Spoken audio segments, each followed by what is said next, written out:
السلام علیکم ویورز، امید ہے آپ سب خیریت سے ہوں گے۔ آج کا ہمارا اردو گرامر میں عنوان ہے تلفظ۔ تلفظ میں ہم پڑھ رہے ہیں کھڑی زیر۔ یہ علامت حرف کے نیچے لگائی جاتی ہے، جیسے اعلیٰ، بائینہ، فی نفسہ، بذاتِ، مشبہ، بے وغیرہ۔ پھر چوتھے نمبر پر ہے الٹی پیش۔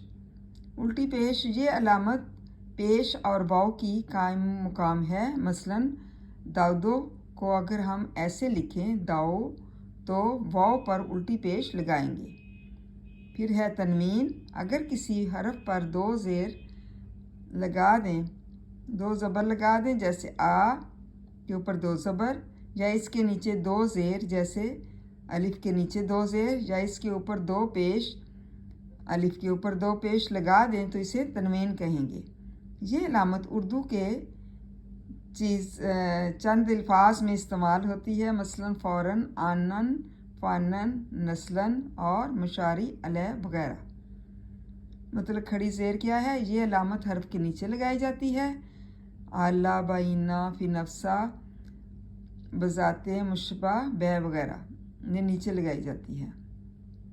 اور الٹی پیش یہ علامت پیش اور واو کی قائم مقام ہے۔ مثلاً اوپر جو اگر داؤ لکھتے ہیں تو اوپر لگاتے ہیں، واو کے بھی اوپر جو ہے الٹی پیش لگائیں گے۔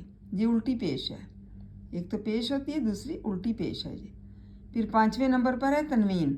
اگر کسی حرف پر دو زبر لگا دیں، جیسے اوپر الف کے اوپر دو زبر، یا اس کے نیچے دو زیر، جیسے یہ دو زیر لگائے ہوئے ہیں، الف کے نیچے دو زیر، یا اس کے اوپر دو پیش جو ہے نا الف کے اوپر دو پیش لگا دیں تو اسے کیا کہتے ہیں؟ تنوین کہتے ہیں۔ یہ علامت اردو کے چند الفاظ میں استعمال ہوتی ہے، مثلاً فوراً، آنن، فانن، نسلاً اور مشاری علیہ۔